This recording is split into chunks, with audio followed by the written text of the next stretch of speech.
dar inicio a la siguiente conferencia que se titula Nuevas masculinidades por el psicólogo Héctor Merino Gómez. Es licenciado en Psicología Social por la Universidad Autónoma de Tlaxcala. En relación a sus estudios y formación, con un diplomado en Violencia de Género, Trata de Personas, Derechos de las Mujeres y Políticas Públicas en 2011, avalado por la Universidad del Valle de Tlaxcala y el Instituto de Formación de Justicia y Derechos Humanos. Un curso sobre taller de formación para la prevención y atención de la violencia masculina desde el modelo CCBIM por Género y Desarrollo, y el Centro de Capacitación para Erradicar la Violencia Intrafamiliar Masculina en 2011. También un curso de seguimiento y actualización de la aplicación del modelo CCBIM GENDES para trabajar la violencia masculina en los años 2012 al 2017, curso de formación metodológica en masculinidades y trabajo con hombres, una propuesta de intervención desde GENDES AC para prevenir y disminuir la participación masculina en la trata de personas. Un diplomado universitario en Escuela Metodológica Nacional, un curso de perspectiva de juventudes por ímpetu Centro de Estudios AC en 2015 y un diplomado de sexualidades y educación humanista por Sinergia Centro Psicológico Multidisciplinaria y Sociedad Internacional de Psicología Aplicada. En relación a su experiencia y cargo actual, es integrante del colectivo Mujer y Utopía desde el 2011, facilitando talleres de prevención de la violencia de género con temas como equidad de género, masculinidades, derechos de las mujeres, violencia en el noviazgo, derechos sexuales y reproductivos, autoestima, cultura de paz y no violencia, entre otros, en instituciones educativas del nivel medio superior, organizaciones no gubernamentales y en otras dependencias públicas. También corresponsable de la formación y acompañamiento a grupos de promotoras en 2 municipios del estado de Tlaxcala, facilitador del programa Constrúyete de la SEMS en 5 planteles de nivel medio superior en el estado de Tlaxcala en el 2011. Co-conductor del programa Perspectiva en Radio Calpulalpan, un espacio de reflexión de temas sociales con las perspectivas de derechos humanos y de género de 2014 a 2018.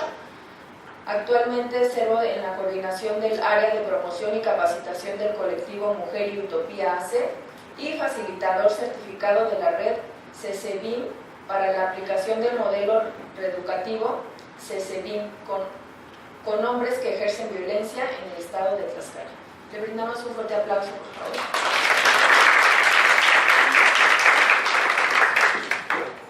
Hola, ¿qué tal? Muy buenas tardes. Bueno, pues mi nombre es Héctor, yo vengo desde la organización civil en el estado de Tlaxcala. La organización se llama Colectivo Mujer Utopía. Esta organización está formada mayoritariamente, principalmente por mujeres y para mujeres, y soy el único integrante hombre en esta organización civil, que en 2011 me integro con ellas.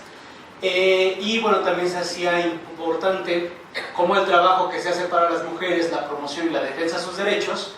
Era importante también hablar del otro tema o de la otra cara también de la moneda, que era la parte que pasa con nosotros los hombres. Entonces, desde una herramienta de la perspectiva de género que se conoce como el enfoque de masculinidades, que es un poco lo que les voy a compartir el día de hoy en esta conferencia. La he titulado Género y Masculinidades, y tiene una intención particular porque, primero, como ya se ha venido hablando en esta jornada, hay que ir, sobre todo, quitando a veces esas ideas o creencias o de momento esas confusiones en donde se cree que cuando hablamos de género estábamos hablando solamente de mujeres, ¿no? O cuando hablamos de violencia de género o violencia hacia las mujeres es un problema de mujeres, sino también el género implica, como ya se vino analizando, es una categoría de análisis de la perspectiva de género del movimiento feminista para poder hacer una mirada crítica a lo que pasa en nuestras realidades y qué pasa con hombres y mujeres en estas relaciones, en esos aprendizajes, y dónde estamos situados nosotros en toda esta situación, que la problemática de violencia hacia las mujeres, en realidad la problemática no son las mujeres, sino son quienes están ejerciendo esa violencia, y mayormente somos nosotros los hombres. Bien, entonces, por favor, siguiente. Primero hay que poner de manifiesto que el estudio de las masculinidades no es que haya empezado por un hombre que diga, pues, ¿qué pasa con nosotros? Vamos a cuestionarnos y analizarnos. Sino, más bien, surge del movimiento feminista, que en sus estudios de las mujeres empieza a hacer colocan en el tapete político y teórico esta diferencia sexual, donde van constituyendo, vean que se constituían distintas desigualdades de las cuales ya estuvieron hablando. Entonces, dentro de esos estudios de las mujeres, revisan lo que son las masculinidades. Y su análisis principal, o en un primer momento, se dirigía a la violencia de los hombres, a el papel que tienen como padres de familia, ¿no? Entonces, esos como de los principales análisis y reflexiones en donde se empiezan a meter para estudiar las masculinidades. De ahí entonces, todo este movimiento va también empujando e invitando a otros hombres a que se vayan sumando a este análisis y esta autocrítica. Y entonces empieza a generarse estudios también de las masculinidades desde los mismos hombres. Por favor. Entonces, ¿qué es el enfoque de masculinidades? Este enfoque es también una herramienta que surge de la perspectiva de género, ¿sí? Es parte de la perspectiva de género, en donde obviamente lo que busca con este enfoque, con este análisis, es poder empujar también procesos de igualdad y de equidad entre hombres y mujeres en todos los niveles y ámbitos de la vida, ¿sí? Entonces, ¿qué es lo que hace este enfoque? Reconoce las características y especificidades de los hombres en la cultura patriarcal. Ya hemos escuchado hace ratito que hablan de la cultura patriarcal, ¿no? Entonces, la cultura patriarcal, vamos a entenderla básicamente como un sistema, ¿sí?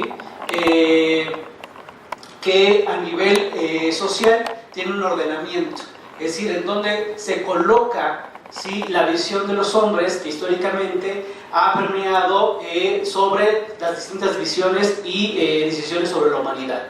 Es decir, el sistema patriarcal se sustenta también en las dimensiones culturales, económicas, políticas, religiosas, etc. Es decir, hay una prevalencia de que lo masculino tiene como mayor importancia, mayor valor que lo femenino. Y en ese sentido, pues obviamente ahí nacemos, aprendemos y crecemos, aprendemos a ser hombres nosotros dentro de esta cultura, ¿sí? Por tanto, toma en cuenta dificultades que tienen los hombres para poder construir la equidad de género.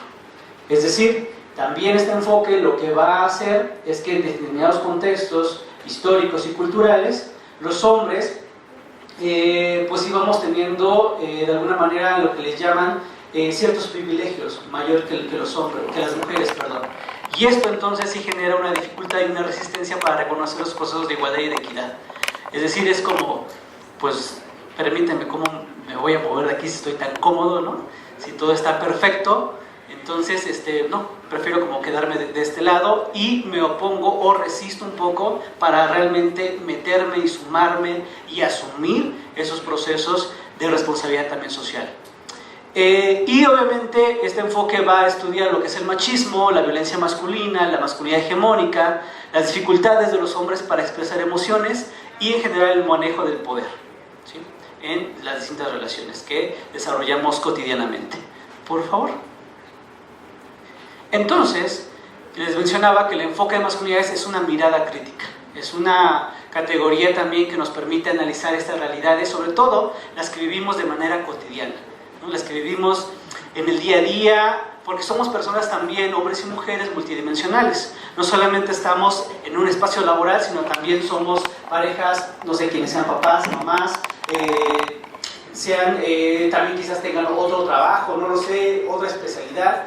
Nos movemos en diferentes esferas, ¿sí? Y entonces, en ese sentido, en dónde nos movemos, cómo nos colocamos desde estos aprendizajes del género como hombres y mujeres, es como este enfoque va a analizar cómo nos posicionamos nosotros. Bien, hay algo importante aquí que señalar. Dice, una mirada crítica a la construcción sociocultural de lo que significa la masculinidad, o de lo que significa ser hombre, por lo menos en nuestras culturas, ¿no?, cultural de México y Latinoamérica. Entonces, un psicólogo social también, Juan Carlos Hernández Meljueiro, dice, hay muchas construcciones culturales que naturalizamos. Es decir, como esto se viene arrastrando desde diferentes civilizaciones y desde muchísimos miles de años atrás, entonces esto se va reproduciendo, se va metiendo también tanto en el inconsciente, pero también se va somatizando, de tal forma que vamos adoptando también posturas corporales en cómo nos vamos a expresar como hombres o mujeres según nos dicte la cultura. Entonces, esto no se va cuestionando, o en cierto momento no se cuestionaba, y entonces parecía que esto era natural. Pero sin embargo, a partir de los estudios de las mujeres, de la perspectiva de género, el feminismo, se dice no, estas son construcciones sociales y culturales, ¿bien? Por tanto, hay que tener en cuenta primero algo básico, por favor. Tenemos dos conceptos, ¿sí? Que esto ya lo estuvieron manejando en parte de este día, el sexo y el género. Y que esto es bien básico e importante, tener en cuenta cuál es su diferenciación. Porque si no, podemos llegar a caer en justificar o naturalizar ciertos comportamientos que decimos, es que así somos los hombres. ¿Qué se puede hacer? Entonces, tenemos por un lado, por favor, el sexo, son toda esta base biológica y todas las características a nivel cromosómico, hormonal, gonadal, etcétera, que fisiológico al final de cuentas, que a la especie humana nos van a dividir en dos formas, ¿sí? En hombres y mujeres, ¿sí? Eso es el sexo. Y el género es que, por favor, es cultural, ¿no? Es lo que les mencionaba.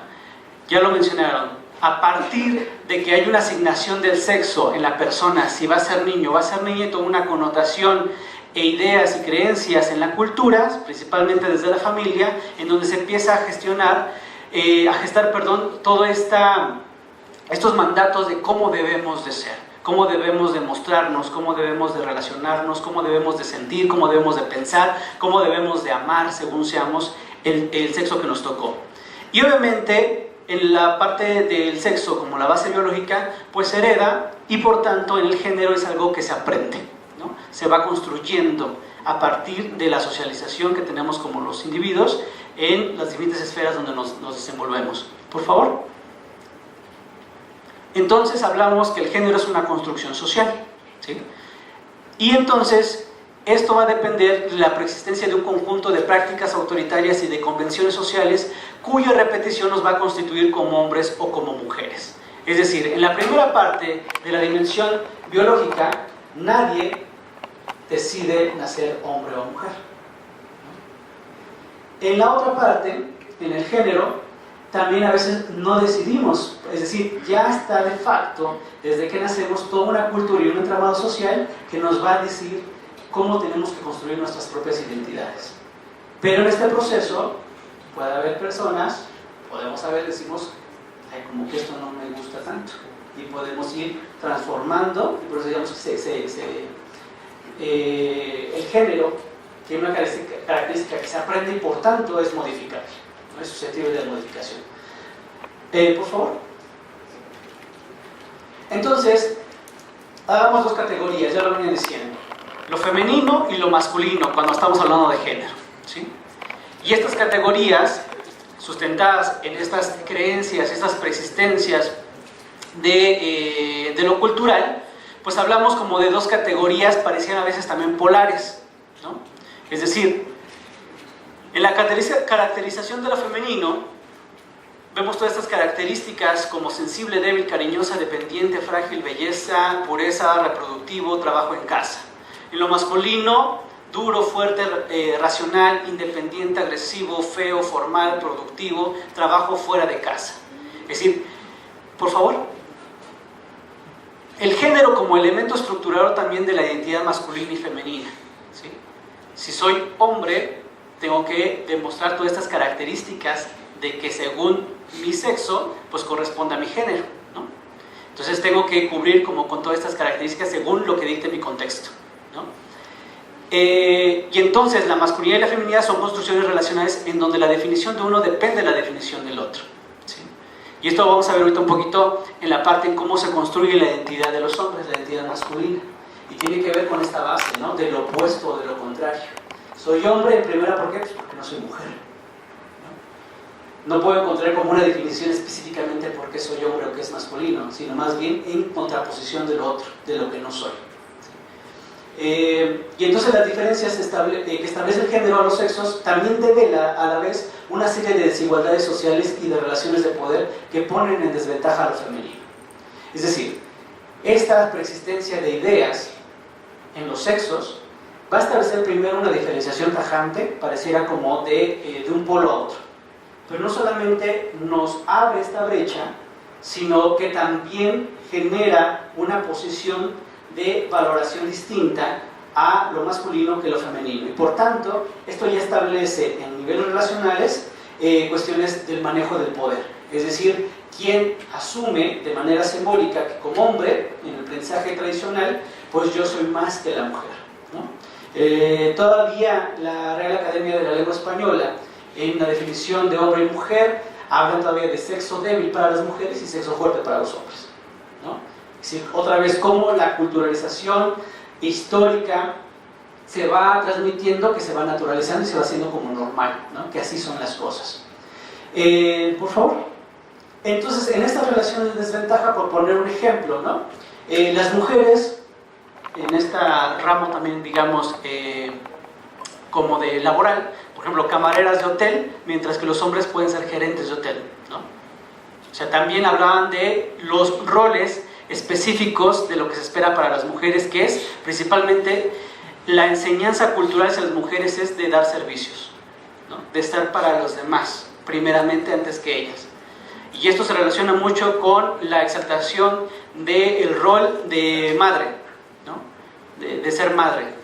Y entonces, en nuestra cultura, este significado que le damos a la maternidad también se relaciona con la cuestión del sacrificio. Es decir, soy mejor madre en función que me sacrifico por el resto de la familia, ¿no? O en función, si sufro más, entonces soy mejor madre.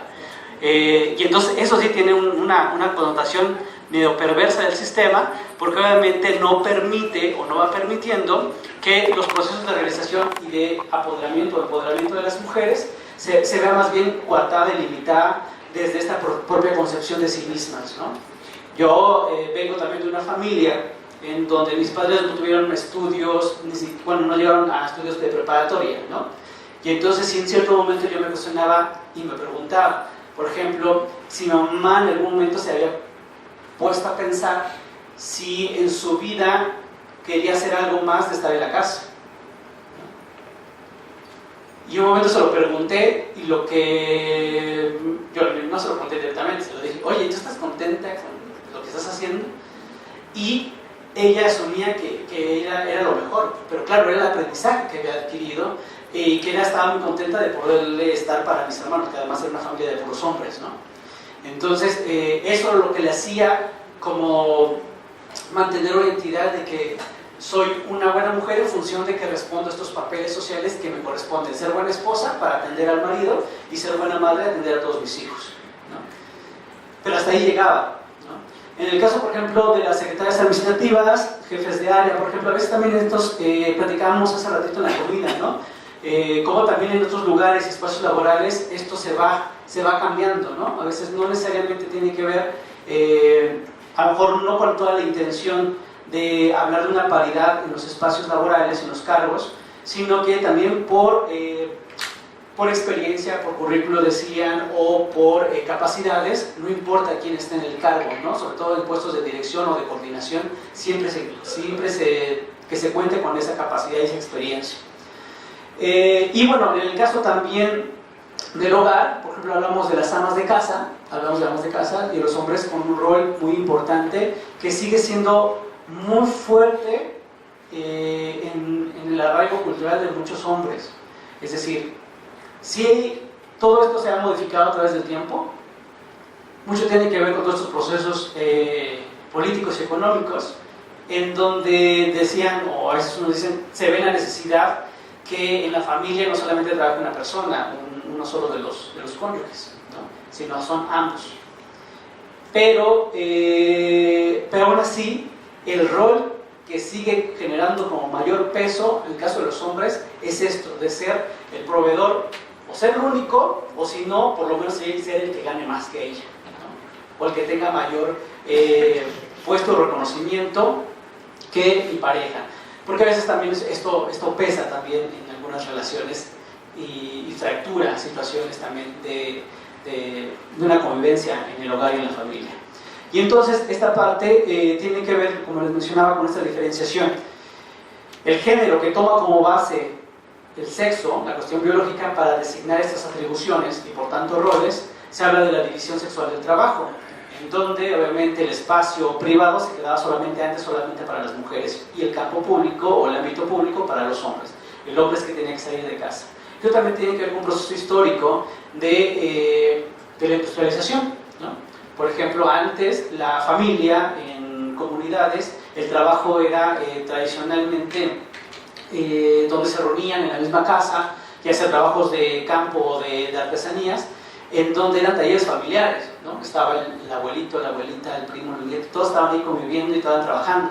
Aparte de la industrialización, en donde ya los tiempos del trabajo en el rol del proveedor tenía que depender no de los horarios de la naturaleza, sino más bien de los horarios que imponía la fábrica o la empresa, y que después hablábamos de padres, que es otro tema, también tema de masculinidades, de padres de domingo, solamente de domingo. Entonces, por ejemplo, en el caso de la celebración del Día de la Madre puede caer en cualquier día, asumiendo que la mamá está en casa, no hay bronca. Pero en el caso del Día del Papá sí tiene que caer un domingo, y en este caso el tercer domingo de junio, ¿no? Porque se dice que son los días de descanso para los papás. Entonces, todo esto va generando también, de alguna manera, si lo vemos de esta manera, sí hay unas desventajas que hay que visibilizar en el caso para las mujeres, que nos colocan en privilegios a los hombres, pero sobre todo en este proceso de transición en donde hombres que ya no estamos como tan de acuerdo con estos procesos que nos han venido, pues se han venido imponiendo, ¿no? No nos preguntaron, simplemente nos dijeron así es, pero en donde nos queremos hacer un poquito de estructura, a veces es complicado, es difícil, pero también tiene que ver con asumir también una responsabilidad de esta parte. Hablaban hace ratito, por ejemplo, en las cuestiones de las leyes de igualdad de hombres y mujeres, por ejemplo, los permisos de paternidad, ¿no? No sé si escucharon también esta parte, en la idea de invitar a que los hombres también asuman esa responsabilidad del cuidado, ¿no? De, en este caso, un recién nacido, un hijo, una hija, pero desafortunadamente, por ejemplo, el permiso de maternidad, hasta donde sé, no sé si aquí o en Tlaxcala varía, pero son más o menos 3 meses, ¿no? Más o menos. Y en el caso de los hombres, que además, aunque esté en la ley, no todas las instituciones y empresas lo asumen, ¿no? O lo llevan a cabo. Y entonces las pocas personas o instituciones que lo llevan a cabo, por ejemplo, también se queda muy corta y muy limitada. Por ejemplo, en algunos casos el permiso solamente es de 5 días. Entonces pongámonos como en la balanza todo lo que implica el proceso posparto. 5 días, ¿qué significa específicamente? O sea, también si uno tiene la intención de estar también en el proceso de convivencia y de apego, de generar un vínculo con el hijo o con la hija, pues se queda muy corto, además de todas las tareas que no solamente es el cuidado del hijo y la hija, sino también las cuestiones de la casa, etcétera, etcétera. Entonces, y bueno, y lo que les mencionaba de estas resistencias, pues en algunos casos pues se ha encontrado también que pues hombres aprovechan estos permisos como vacaciones, ¿no? Es decir, sí tomo mi permiso, pero en realidad no estoy colaborando en esta parte de corresponsabilidad, sino más bien, pues yo estoy allí y a lo mejor aquí quien está atendiendo está la suegra y está la tía y otras personas que sean las mujeres quien atiendan. Yo estoy bien aquí descansando, ¿no? Bueno, por favor.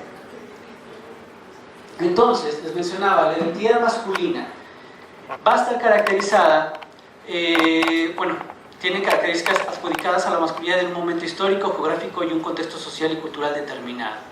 Obviamente no es lo mismo el modelo de hombre que nos vendían en los años 50 a partir del cine, nos vendían en la época del cine de oro mexicano, ¿no? De cómo era un mexicano, un macho mexicano, que ese era el prototipo de hombre en aquel momento, se va cambiando a través del tiempo, ¿no? Y obviamente a través de la historia, de acuerdo a la zona geográfica donde nos ubiquemos, de acuerdo a los contextos que estén pasando en ese momento, no es lo mismo, por ejemplo, en Tlaxcala, digamos de alguna manera, que es uno de las entidades como más tranquilas en temas de seguridad, pero paradójicamente también estamos muy visibilizadas y visibilizados por el tema de trata de personas o de mujeres, ¿no?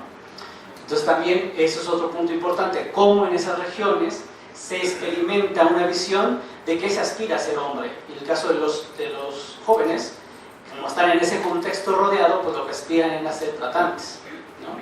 Que ellos les llaman ser padrotes, ser leones, etc., porque ese es su modo de aspirar a ser un hombre reconocido en lo comunitario. Bueno, por favor. Entonces, ya les decía, la construcción sexogenérica toma al sexo como base para dotar de sentidos y significados sociales y culturales de lo que implica ser un hombre masculino. ¿Sí? Lo voy a decir con estas palabras.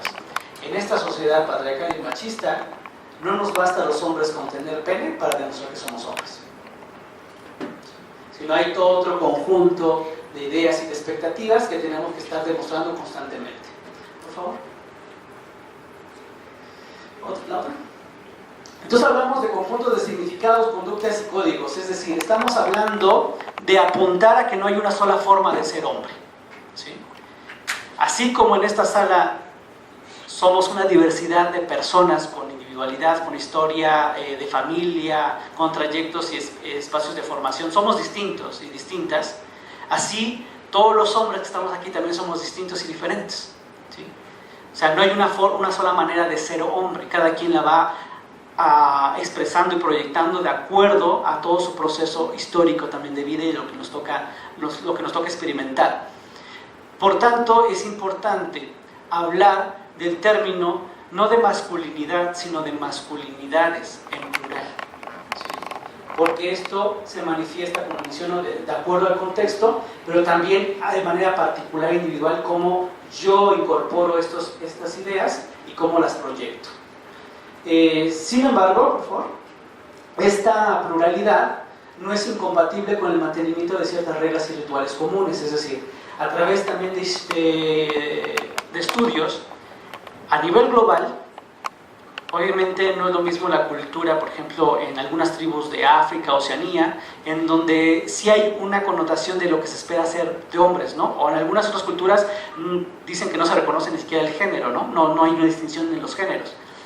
Pero, por lo menos, en cómo se constituye la identidad de ser hombre, en cualquier contexto histórico siempre va a haber un modelo que va a permear y que va a regir ciertas normas para todas las personas, para todos los hombres en este caso. Esto es lo que le llama Raúl Connell la masculinidad hegemónica o el modelo hegemónico de la masculinidad. ¿Sí? Y está muy vinculado y está muy empatado obviamente con el sistema patriarcal que se va a tomar para garantizar la posición dominante de los hombres y la subordinación de las mujeres. Es decir, este modelo que es impuesto o le llamamos como el modelo tradicional machista, es el que se encarga a seguir manteniendo y resistiendo a que este sistema de dominación de lo masculino se siga vigente, se siga resistiendo a la transformación y siga metiéndose en cualquier esfera y cualquier ámbito, y es difícil de erradicarlo completamente, ¿no? Entonces es una lucha que se ha venido haciendo desde más de los años 60, cuando hablan aquí de la historia también de la independencia. O sea, muchas mujeres a nivel histórico, que antes que se formara como tal el movimiento feminista, ya empezaban a gestar esta situación de cuestionar por qué es así la realidad, no por qué tiene que ser de esta manera. Por favor. Entonces, la masculinidad hegemónica son estos ideales o modelos a los que los hombres aspiran y buscan acercarse, y están basados en el poder, el estatus y el dominio como mecanismos de control, ojo, sobre otros hombres y también sobre las mujeres. Por tanto, es un lugar donde hay relaciones de poder en los géneros. Esta categoría de la masculinidad hegemónica se va a insertar de manera social y subjetiva con otros ejes de desigualdad, que es según la clase social, la etnia, la edad y la orientación sexual. Es decir, a partir de estas características, de acuerdo a los hombres, es como digamos, checklist de si somos hombres o no, como debemos de ser, se va a valorar entonces quién es más hombre, ¿no? Y en ese sentido también vamos a hablar ahorita de la competencia o rivalidad masculina. Por favor. Les voy a compartir brevemente cuatro, le llaman como cuatro pilares o cuatro elementos en donde se empieza a construir la identidad masculina, sobre todo en esas culturas, como hombres, ¿no? Esa es una idea, una cuestión teórica basada también desde una base del psicoanálisis, pero también tiene sus cuestiones, pues bueno, si son o no son, pero nos da una luz por lo menos para entender cómo esta construcción de la identidad masculina. Esta, lo que va a tener como principal ideal es el control y el dominio, y habla también de la autosuficiencia. Yo lo pondría más adelante, les voy a explicar entre comillas la autosuficiencia, entendiendo desde el punto de vista de que es el hombre, ¿no? Que es la parte independiente, es decir, autosuficiente es que yo no necesito de nadie más, ¿no? O sea, yo puedo solo, ¿no? A mí me impulsan a que yo tenga que perseguir el éxito y por tanto yo no le tenga que pedir favores quizás a nadie, ¿no? Entonces yo solito puedo con mis problemas y con mis broncas. Esa es la idea desde este punto de vista de autosuficiente. Por favor, el primer pilar, ya les comentaba, la masculinidad se va a construir por la desidentificación de lo femenino. Es decir, cómo yo me creo o cómo yo me identifico como hombre, la base principal de crear una identidad es: yo soy esto porque no soy aquello. Ese es como el principio básico para construir la identidad. En el caso de la identidad masculina es, les decía, yo soy hombre porque no soy mujer. Y esto se reafirma a partir de los procesos de socialización y educación desde la infancia, en donde te dicen, tú eres niño y esos juguetes no son para ti. Tú eres niño y no llores, aguántese. Entonces, y lo mismo pasa con las mujeres, ¿no? También en esta desidentificación. Entonces, lo que tenemos que ser como hombres para presentarnos como hombres es no ser ni hacer todo lo que tenga que ver con lo femenino. ¿Se acuerdan de las características anteriores de todo lo que estaba en lo femenino? Es decir, de esas categorías es nosotros ni tocarlas, ¿no? Porque entonces se nos podía cuestionar nuestra masculinidad. ¿Sí? Entonces, eso es, digamos, como la primera base. Por favor. Por tanto, en esto de no hacer, nos vemos los hombres tradicionales en este aprendizaje desde la infancia, la adolescencia, es convencer a las demás personas de tres cosas. Una, que no soy mujer, que no soy bebé y que no soy homosexual. O sea, para mantener esta figura de ser hombre y que no se me cuestione, tengo que demostrarlo constantemente. Me veo presionado a demostrarlo. Les decía, no basta con que yo tenga un pene para decir que soy hombre, sino tengo que demostrarlo. Y entonces hay todos unos procesos de socialización también entre hombres en donde estamos compitiendo para ver quién sí lo es y quién no lo es, a quién descalificamos o a quién minimizamos. Pero esta desvalorización y minimización es cuando a los hombres se les compara con lo femenino. Ejemplo, en el juego, niños, niñas, dicen, el último es vieja. Esta frase, que todavía yo lo he escuchado porque trabajo también en espacios educativos, uno pues ahí está la frase, ¿no? No le cuestiona como tanto, no le presta atención, pero sin embargo a nivel simbólico sí tiene una injerencia en cómo pensamos o cómo se van formando las estructuras de pensamiento y por tanto la manera de cómo nos entendemos como hombre y cómo me relaciono con el otro y con la otra. Entonces, simbólicamente, si a mí me han dicho que como hombre soy el sexo fuerte o valgo más, o en mi casa me dicen que las mujeres están para atenderme, entonces me pongo en un pedestal por encima de lo femenino, de las mujeres. El término, el último es vieja, es decir, una competencia, el que pierda se vuelve mujer. Entonces, simbólicamente, si a mí me dijeron que está por aquí el ser masculino y por aquí lo femenino, si a mí me dicen, eres vieja, es decir, estoy reduciendo, ¿sí? Me estoy bajando de lo que supuestamente yo tendría que tener en otro nivel, ¿no? Me estoy bajando de nivel. Eso es lo que simbólicamente, a partir también del lenguaje, y en esta parte, siempre creo que si ustedes ven, la broma, la cábula, la manera de llevarse, a veces también tiene estas connotaciones también con lo homosexual, ¿no? Es decir, Si eres hombre es en función de que tienes que desear y te gustan las mujeres a fuerza. Y si no, entonces se cuestiona, ¿no? Y la cuestión de no ser bebé pues tiene que ver con esta cuestión de autosuficiencia, es decir, no tratarme como niño, ¿no? Como que, no sé, esta parte de que sí, que me trates como de manera infantil, pero paradójicamente algunos hombres a veces nos comportamos así, ¿no? Porque si esperamos a que nuestras parejas nos estén resolviendo todo y nos digan, oye, ¿sabes qué? Eso está mal, oye, pon atención en esto, oye, cuídate, que no sé qué, ¿no? Estamos buscando también como esta otra figura paterna que nos diga que estamos bien y que estamos mal. Por favor. La masculinidad, la masculinidad se valoriza con la identificación con el padre. Les decía que esto tiene un sustento, una base también desde el psicoanálisis. En otras palabras, digamos, en un esquema tradicional de la familia, en una pirámide vertical, comúnmente, pues, la figura, cuando decimos cabeza del hogar, mentalmente nos viene una figura ¿qué? Masculina, ¿no? El jefe del hogar. De ahí, pues bueno, se desprende como todas las otras partes y hasta abajo están, digamos, como los hijos y luego las mascotas, ¿no? Entonces, se valoriza con la identificación con el padre. Pensemos en una estructura tradicional y a mí me pasó. Hablábamos de ser proveedor. En esta connotación de ver el sistema económico, por lo menos los ideales económicos, hay un principio o un código cultural que es, no sé si lo he escuchado, pero dice: el que paga, manda. Entonces, el que tiene acceso a los recursos económicos pues tiene mayor poder. Entonces, si a mí me dijeron que soy el único proveedor, es el que trae, ¿no?, el dinero de la casa, entonces tengo cierta valoración, cierto estatus. Familia tradicional, se observa que llega la máxima autoridad de la casa y entonces, en mis tiempos, ahorita yo no creo que empiece a decir pase, ¿no?, porque ya todo va cambiando, pero en mis tiempos era, sí escuchaba inmediatamente, había algo que identificábamos que iba a llegar papá.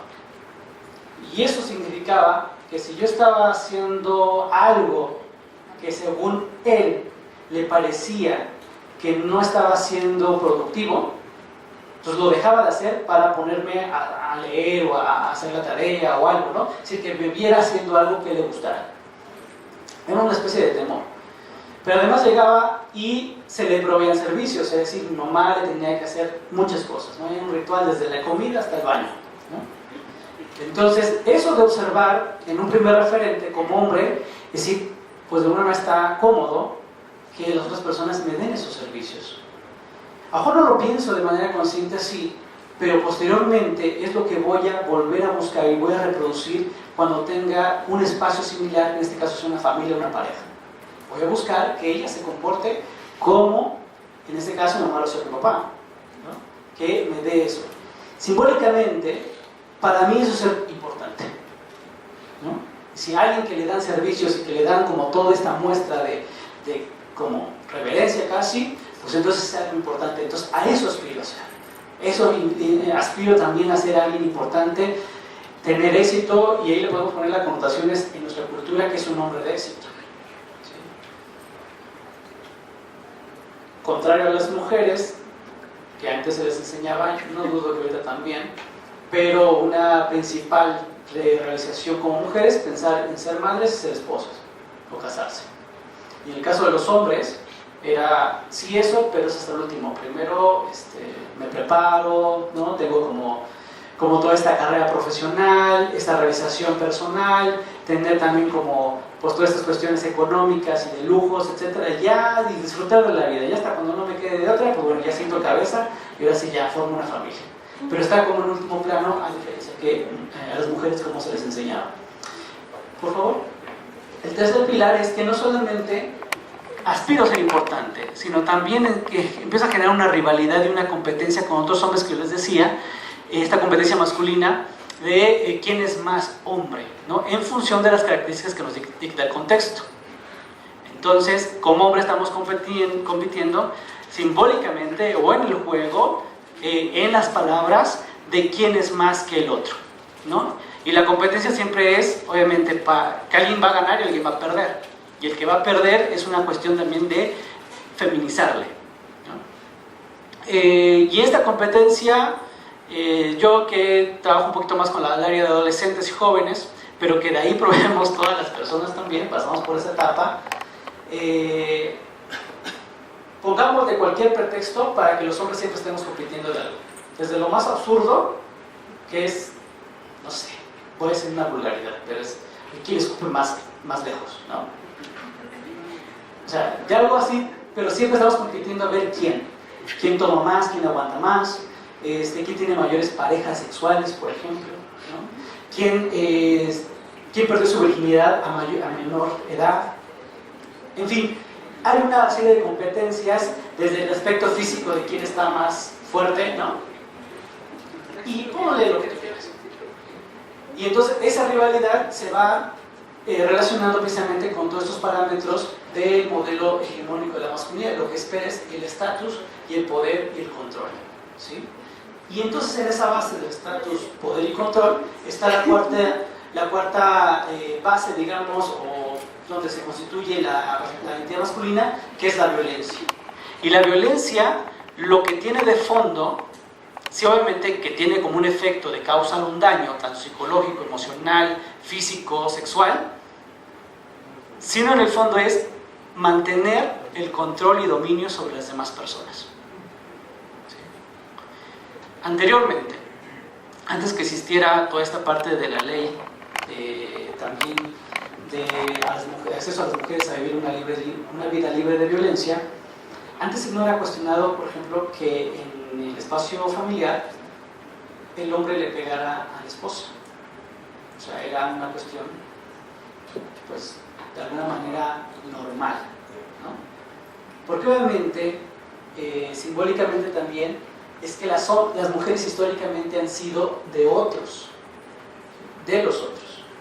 En el ritual del matrimonio, ¿sabes? Hablamos de simbolismos, en el lenguaje simbólico, pasa de la entrega de un hombre, de la tutela de un hombre, en este caso del padre, a la tutela de otro hombre que es el esposo. Es decir, de ser mía, ahora te la doy a ti, ¿no? Entonces las mujeres históricamente en este ritual simbólico y en otros son de los otros o son para los otros, ¿sí? Entonces en esta idea nosotros vamos incorporando que nosotros tenemos ese control y ese poder y asumir que las mujeres están para nuestros servicios, están para nosotros, están para que nos resuelvan la vida y nos las hagan más felices, ¿no? Entonces ahí muchas de estas ideas se sustentan desde algo muy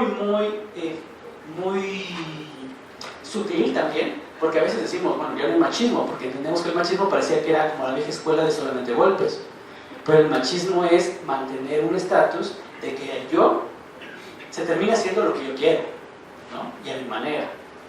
Eso también tiene que ver con el machismo, digamos, posmoderno, ¿no? Siguiente, por favor. Entonces, les mencionaba cómo en contextos históricos y geográficos, por lo menos México y Latinoamérica, compartimos sí una misma cultura, ¿sí? Y eso tiene que ver también con una base histórica de la colonización, ¿no? De cómo desde Europa se viene imponiendo como ciertas ideas y maneras de vivir. Entonces, hay diversas investigaciones sobre la construcción de social de la masculinidad que se realizan en Latinoamérica y plantean que hay una existencia sí de un modelo estructurador, un modelo hegemónico, ¿sí? Que permea a todos estos países.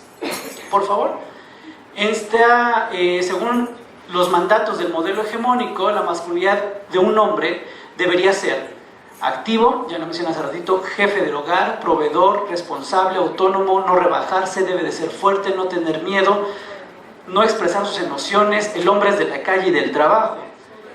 En el plano de la sexualidad, prescribe la heterosexualidad, es decir, hablamos también de la heteronormatividad, en donde, a partir también de esta masculinidad tradicional, hay un rechazo totalmente a otras formas de diversidad sexual, como la orientación homosexual y otras, que entonces no se aceptan o no se reconocen, ¿no? Ni para los hombres ni para las mujeres.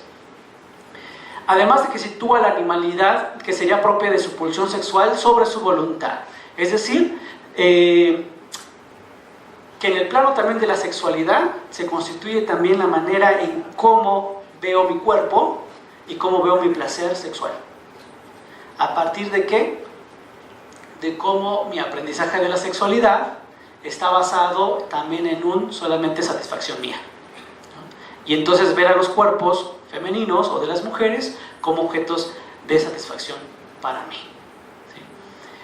¿sí? Por tanto, como hombres se decía que nosotros los hombres teníamos necesidades sexuales a cambio de las mujeres, ¿no? Porque las mujeres estaban simbolizadas con la pureza, ¿se acuerdan? O sea, las mujeres no son sexuales, no tienen deseos, porque si lo tienen son unas perversas, ¿no? Pero los hombres sí tenemos esa base y hasta la biologizamos también. Y decimos, no, pues es que no me puedo controlar, ¿no? O sea, no me puedo despegar. Y eso da pauta a una serie de justificaciones, por ejemplo, en conductas de violencia sexual hacia las mujeres, en distintos ámbitos. ¿Qué es lo que sucede? En un caso de violencia sexual, ya sea abuso, ya sea un acoso, sobre todo abuso y violación, por ejemplo, que esto no es una situación nada agradable en el caso de la vivencia de una víctima, en el caso de las mujeres. Hay mucho miedo a hablarlo, ¿no? Y el miedo de comentar, expresar y compartir que se tuvo esa experiencia, esa vivencia no tan grata, el miedo radica también porque socialmente, cuando lo hablan las mujeres, ¿qué es lo que se señala? Se señala lo que ella no hizo correctamente, lo que dejó de hacer o que lo provocó. ¿Sí? Es decir, estos argumentos también, que hasta institucionalmente hay una violencia, en donde ministerios públicos otra vez reproducen estas ideas de que cuestionan a la mujer cómo iba vestida, si iba sola o si iba alcoholizada, en donde entonces la persona que ejerció la violencia queda totalmente desdibujada de la situación. Es decir, hay una permisividad en donde pues es hombre, ¿no? ¿Qué hacemos? Tú porque no te cuidaste, ¿no? Que las mujeres, estas ideas de no te das a respetar, cuando en lugar de reeducarnos a los hombres de aprender a respetar los cuerpos de las mujeres y no violentarles, estén en el lugar que sea, no sé si están solas o acompañadas como sea, no importa. A mí no me da el derecho de abusar y de invadir sus espacios. Y por tanto, les mencionaba, el fin último de la sexualidad masculina sería el emparejamiento y la conformación de una familia y la paternidad, pero la paternidad también entendida en ciertos límites. Es decir, en nuestra cultura, por ejemplo, también sí se valoriza mucho la cuestión de ser reproductor. El reproductor en el sentido de que pues yo soy el que doy la vida, ¿no? Y además espero, antes decían, y espero que el bebé sea varón, sea hombre, ¿no? Para mantener como este linaje. Pero además de eso, una vez experiencia y platicando con un taxista, ¿no? Pues también hay mucho alarde y competencia entre hombres de quién tiene mayores hijos en diferentes lugares o mayores parejas y a todas las mantengo, ¿no? Es decir, la paternidad implica solamente el poder de solventar ciertos gastos y hasta ahí queda mi función como padre, el que yo pueda cubrir con esos gastos. Ya los otros procesos de intimación, de acompañamiento, de educación y de crianza, así está lejos porque solamente para eso está el 10 de mayo, que es así, las mamás se les festeja que hacen todas esas labores y esas tareas. Y los hombres, pues, nos queda muy reducida ese papel de paternidad. Por favor, ya vamos terminando. Posibilidades de construcción y reconstrucción de otras maneras de ser hombre renunciando al modelo hegemónico. Hay procesos en donde hombres, sobre todo jóvenes también, y también más de generación. Yo tengo 33 años. Y personas que también generaciones más primeras que yo, también han ido transformando, ¿no? Por experiencias. Es decir, han dicho, aunque mi familia sí hizo esto, porque a veces la familia tiene un gran peso, o sea, en cómo te cuestionan, cómo llevas tu vida familiar o tu relación de pareja, eso también permea mucho en cómo te comportas y cómo estableces esa relación de dinámica familiar. Entonces, como una manera de renunciar a ese modelo, decir, esto no sirve, esto no lo quiero, o ya no lo quiero reproducir, entonces, ¿qué hago? Y muchos hombres han empezado a hacer esa situación. Pero hay que irlo analizando muchísimo y con mucho cuidado. Y ahorita lo vamos a ver quienes participen conmigo en el taller, va a haber un taller sobre masculinidades también. Entonces, ¿cuál es la propuesta? Por favor. Básicamente se puede decir que es muy simple, pero eso no significa que sea simplista. Es decir, lleva todo un proceso de reconocimiento personal y de reflexión responsable de mi historia, de dónde estoy parado, cuáles son como las bases en donde me desenvuelvo junto con otras compañeras, mujeres de mi familia o no, en el trabajo o en el espacio público, en donde yo como hombre sí tengo ciertas ventajas, y desde ahí entonces poder generar un análisis en donde estos privilegios o ventajas me están dando pauta para ejercer un dominio o una invasión a sus cuerpos, sus vidas, sus emociones, sus tomas de decisiones, sus recursos económicos, por ejemplo, en donde estoy invadiendo, entonces hacer esa autoanálisis, autocrítica para quitarlo. Y eso es un proceso constante y que tiene que llevar también un acompañamiento, pero sin embargo, propuestas. Primero, como hombre hay que aceptar que somos vulnerables, o sea, que los hombres no somos los todopoderosos. Y hay una lógica también en cómo este sistema o este modelo impuesto también ha permeado la salud de nosotros como hombres.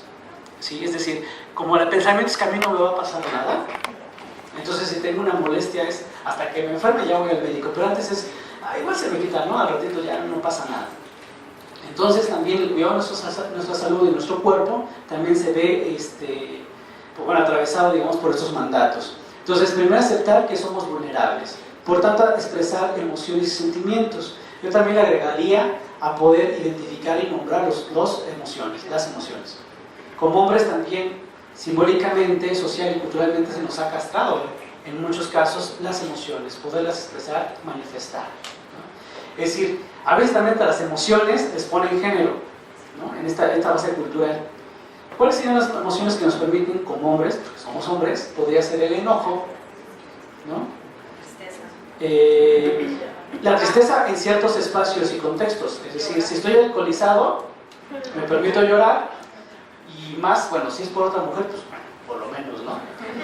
Entonces, pues bueno, ahí sí está la tristeza, válida. Pero por ejemplo, el miedo o el temor, ¿no? Pues también tiene que ver con otro proceso de identificación con el masculino, que de ahí viene también el término de varón, que es el valeroso, ¿no? El valiente, el arrojado, el que nosotros, como no nos va a pasar nada, muchos de los hombres tenemos conductas de riesgo bien fuertes, ¿no? En cómo se combina, por ejemplo, el abuso del alcohol con el manejar rápido, y muchos hombres están muriendo precisamente por accidentes automovilísticos en estas situaciones, problemas también cardíacos, porque las emociones también ustedes saben, cuando no son capaces de canalizarse y expresarse, se somatizan. Entonces también a nivel cardíaco tienen una repercusión. Las riñas, ¿no? del enfrentamiento con otros hombres, o sea, les digo, desde algo muy absurdo se empieza a generar una pelea, y el mandato masculino es que tú no te puedes echar para atrás, tú no puedes rehuir a una pelea, porque entonces, pues ¿cómo te vas a ver? Y además, si te dijeron siempre desde pequeño, tú no te dejes de nadie y no demuestres miedo, ¿no? Aprender a pedir ayuda y apoyo. Esto es importantísimo, ¿no? Es decir, a pedir apoyo no importa quiénes sean, no importa si es hombre o si es mujer. Les comparto rápidamente en mi familia. Mi hermano mayor me decía una vez, que tiene que ver con las emociones y la vulnerabilidad. Omado me dice de manera sensible que estaba preocupado porque tenía ya meses con un dolor en el pecho. Y le dije, oye, ¿ya lo comentaste con tu pareja? Y me dijo, no, es que no la quiero preocupar, es que yo debo ser fuerte para mi familia, ¿no? Pero además tampoco iba a revisiones médicas. Entonces, en esta idea de que a mí no va a pasar nada y tengo que ser como ese pilar fuerte también en la casa, entonces también me estoy atentando contra mí mismo, y por tanto no soy capaz de pedir apoyo, ayuda también. Aprender a aceptar actitudes y comportamientos que tradicionalmente son considerados como femeninos, pero que también son necesarios para un desarrollo humano completo. Es decir, ya vemos que obviamente como todas esas categorías de lo femenino, pues también responden más bien a una serie de características desde el ser humano y desde el ser persona, no por su sexo. Es decir, como hombre podemos también demostrar esta tristeza, esta vulnerabilidad de manera honesta, y también va a haber contextos donde se nos facilite más y en otros no. cuestiones, por ejemplo, como las labores del hogar, que creo que también muchos hombres hemos entrado en esas labores, pero muchas veces, a veces no le damos la importancia de responsabilidad, sino más bien como de buena onda, ¿no? Bueno, soy buena onda y pues apoyo, ¿no? Pero no me toca. Pero sí es importante que estas lo vayamos asumiendo como una responsabilidad, pero también como una posibilidad de generar potencialidades y desarrollar capacidades como personas, que nos van a ayudar realmente a ser autosustentables, ¿sí? Autosuficientes, perdón, de los jóvenes, ¿no? Que tienen que salir de casa y que ahora tienen que vivir en otro espacio, vivir solos, y que quizás a veces la economía no te va a alcanzar para que alguien te estés pagando para que alguien te atienda, ¿no? O no va a estar otra mujer para que te esté dando todos esos servicios que te hacen en casa. O sea, cómo tienes la posibilidad de desarrollarlo, esas actividades. Aprender métodos no violentos para resolver los conflictos. Entonces, en este caso, la violencia, culturalmente, a todos y todas, tenemos nuestra principal referencia, tenemos una cultura de violencia generalizada, muy fuerte. Y cuando hablo de violencia, tiene que ver con los procesos de relaciones de poder, ¿no? Y entonces nuestra manera de resolver los conflictos, en el caso de los hombres, nos ha enseñado que la única forma es que el recurso que voy a aplicar es violentando, para mantener ese control y ese dominio. No hay otra forma, no hay otra alternativa, porque la cultura no da otras herramientas. Sin embargo, en todos estos procesos también de la perspectiva de género, de las masculinidades, se ha trabajado también en estos procesos de reeducación para hombres, para poder ver qué otras maneras de solucionar los conflictos se puede llegar sin tener que resolverlos a través de la violencia, ¿no? Y para eso hablamos también de otras metodologías como de educación para la paz y derechos humanos, donde se hacen propuestas de nuevas palabras que no están en el diccionario, por ejemplo, como el buen trato junto, porque sí encontramos maltrato, pero si nosotros buscamos buen trato junto o bien tratar, no está. Entonces, ¿por qué? Porque no hemos tenido referencias de cuál sería lo contrario de la violencia, ¿no? O sea, ¿qué otra alternativa sería? Entonces, en el caso de los hombres, con todo este contexto que yo les mencionaba, eso tiene grandes repercusiones para nosotros mismos, para otras mujeres, niñas y niños que los vemos como inferiores a nosotros, competencia entre otros hombres, porque también entre los hombres decimos, nos posicionamos desde colocar a alguien como inferior a mí. O sea, ¿cómo podemos competir entre hombres? Es decir, a partir del estatus económico, por ejemplo, ¿no? Si yo tengo mayor puesto, yo soy más que el otro hombre, aunque seamos hombres, ¿no? Pero estamos compitiendo desde ahí puedo rebajar y puedo violentar.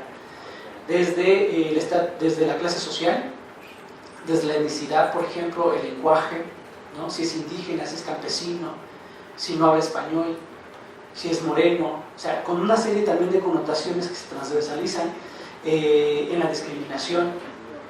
Entonces, un autor que se llama Michael Kaufman habla de la tríada de la violencia masculina, es decir, los hombres nos enseñan a poder tener este control y dominio ejerciendo la violencia hacia otras mujeres, hacia otros hombres, pero también veamos que esa violencia nos regresa hacia mí mismo.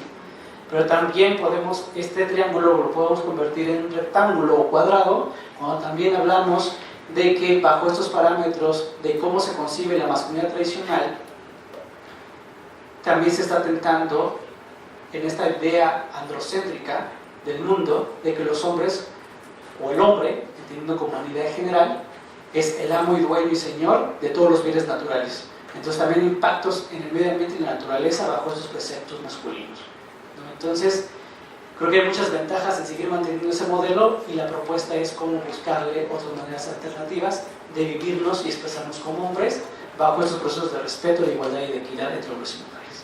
Gracias.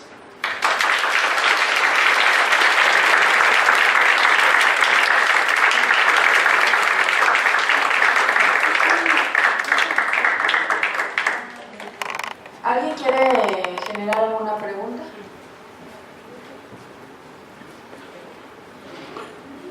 Hola, muy buenas tardes. Primero, antes que nada, quiero agradecer esta excelente ponencia que acabas de hacer y mi participación va a ser un comentario de actualidad, de peligrosa actualidad.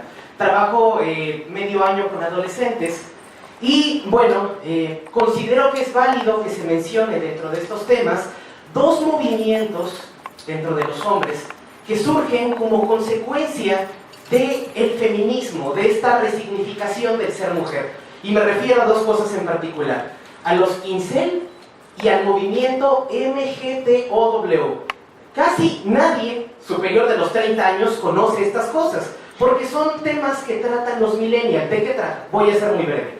Los incel son hombres que superan los 30 años de edad, pero que no han perdido la virginidad.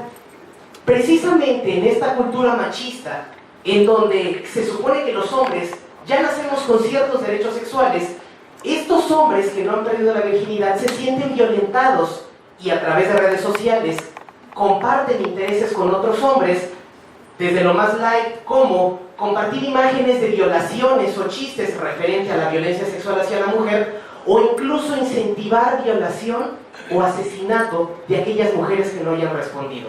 Eso es bastante terrible y pues bueno, yo como me enteré de esto, porque un estudiante me preguntó. Naturalmente uno está preocupado con las elecciones, con el fútbol, jamás piensa en esto. Pero si uno le pica en Google, hay sinfín de grupos de esto. Están los incel y el otro grupo que es los MGTOW, que en inglés significa los hombres siguiendo su propio camino. Son hombres también con poco éxito sexual, pero ellos optan por otras opciones que son abandonar todo deseo sexual y toda sensibilidad. Es decir, renuncian al amor, renuncian al deseo sexual y abogan por un máximo hedonismo. Y tanto los incel como los MGTOW, pues bueno, equivalen a saltar por una ventana, por supuesto, porque no hay nada debajo. Y es bastante peligroso, y yo invito a todas las personas que tengan contacto con adolescentes y con niños que les hablen de esto, porque naturalmente estos temas van siendo cada vez más conocidos, pero uno no tiene 11 años ni 12 años, y lo que es peligroso es que haya niños en este momento que consideren que son opciones válidas al mal manejo, a la mala gestión de las emociones que tú mencionabas hace un momento. Muchas gracias. ¿Alguien más?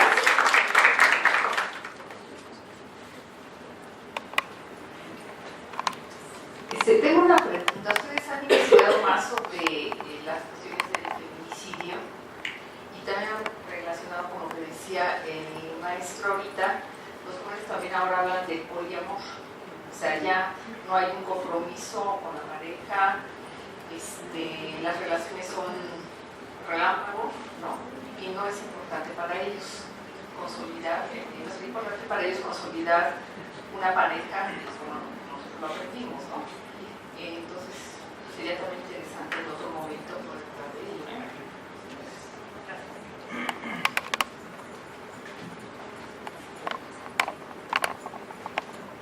Sí, brevemente. Gracias al compañero. Hay muchas cosas que a veces nos vamos encontrando porque esto va avanzando muy rápido, ¿no? De manera vertiginosa, que a veces pareciera que estamos con un tema cuando ya hay otro, ¿no? Y nos va rebasando. Pero sin embargo sí creo que hay muchas cosas que tienen mucha correlación, ¿no? Y en esta parte, como ejemplo, la verdad yo no lo sabía, gracias por compartirlo, pero desde mi punto de vista, así como lo cacho, digamos, sí tiene que ver obviamente como con esta exclusión, ¿no? Es decir, de no sentirme parte de, entonces entonces resignifico otro modelo de identificación, pero puede ser una cuestión riesgosa desde el enojo, desde el orgullo. Es decir, como no estoy siendo aceptado, pues entonces va la mía, ¿no? Entonces, también desde el no respeto del derecho. La otra parte de los feminicidios, bueno, como tal directamente la organización no ha hecho esta parte de la investigación, está más bien entrado dentro de el registro de los casos de feminicidio, ¿no? Cómo se están llevando a cabo, en qué lugares, en qué zonas. Sin embargo, desde algo como más básico que podamos entenderlo, cuando hablamos del trabajo de la violencia masculina, atendiendo diferentes casos, principalmente los hombres adoptamos 4 actitudes de manera irresponsable cuando cometemos una violencia. La primera es que negamos que existe esa violencia, no aceptamos que hemos sido violentos. Segunda es que culpabilizamos, es decir, responsabilizamos nuestra propia violencia en otra situación o en otra persona. Es que me provocaste, es que tú me hiciste enojar, es que estaba tomado, ¿no? O sea, siempre culpamos otra situación, menos en reconocer que nosotros tuvimos esa responsabilidad y esa decisión. Otra es minimizar, es decir, en las relaciones cotidianas es, solamente es una broma, ¿no? Ay, ¿a poco si tú lo creíste? Ay, ni fue para tanto, apenas si te toqué. O sea, vamos también minimizando esa parte. Y la última es la colusión, apoyamos nuestra violencia o buscamos reforzar nuestra violencia y las de otras personas. ¿Cómo es? Entre la plática es, comento mi hecho de violencia y otras personas me pueden decir, sí, no hay problema, estuvo bien lo que hiciste. Es que para que aprendan, es que si no, se te van a subir a las barras, etc. Todos esos pensamientos machistas. En el tema de la violencia feminicida, se dice que con todas estas actitudes que estamos ahí, que puede ser muy mínimo, algunos plantean que desde estos preceptos machistas, muchos hombres somos susceptibles de ser potenciales feminicidas con nuestras parejas. Desde un arranque de celos, un arranque de enojo, podemos poner en riesgo la vida de nuestras parejas. Y algo que no se puede dimensionar, por ejemplo, un compañero en donde por una situación de celos con su pareja iban en grupo en motos, la manera de expresar su enojo y su incomodidad y sin decirle nada es acelerar, ¿no?, la motocicleta, arrancarla para hacerle meter miedo, pero no dimensiona que en esa posibilidad ella se pudo haber caído y iba en una carretera, ¿no? Entonces, aunque no dices no tengo la intención de quitarle la vida, pero sí con mis acciones tengo la posibilidad y hay mucha potencia de quitar o poner en riesgo la integridad y salud física de las mujeres. Bueno, nada más con esa pequeña reflexión. Gracias.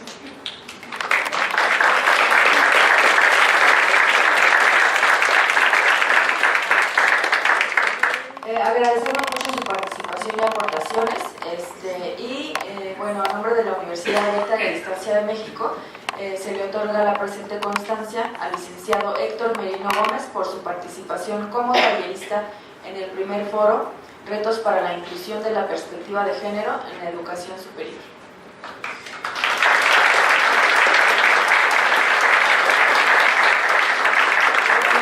Para finalizar y hacer este cierre, le otorgo la palabra a la doctora Greta. Gracias. Muchas gracias, muchas gracias. Gracias. Pues bueno, nada más para cerrar esta parte del foro. Me da mucho gusto que estemos todos aquí, estamos la mayoría. Creo que es un primer esfuerzo por llevar a cabo, digamos, poner estos temas en la mesa. Creo que da para mucho debate, para mucho diálogo. Quizá la siguiente la podremos hacer vía videoconferencia para integrar también a los estudiantes, porque me parece que aquí va a ser importante sensibilizarlos también sobre estas temáticas. Agradezco pues a los maestros que nos acompañan, al maestro Mariana, al maestro Benjamín, a los directores, en fin, al maestro Armando, a la maestra Soco, a todos ustedes compañeros, ¿no?, que nos hayan acompañado y que hayan sostenido, digamos, como este foro todo el día, ¿no? Muchísimas gracias, los invito a que se queden al taller, a los responsables del programa educativo. Voy a ver si puedo mandar a la gente de acá del administrativo, aunque sean unos dos, porque creo que es importante que también ellos se sensibilicen sobre estos asuntos, ¿no? Muchísimas gracias, doy por concluido, digamos, como esta parte primera del foro. A Nadia, muchísimas gracias porque también le puso mucho empeño y mucho esfuerzo en todo esto. Y bueno, a todos en general, ¿no? A todos, a los compañeros, a Elo, a Geno, a Eri, ¿no?, a Erika. Pues muchísimas gracias a todos y pues para todos un aplauso. Gracias.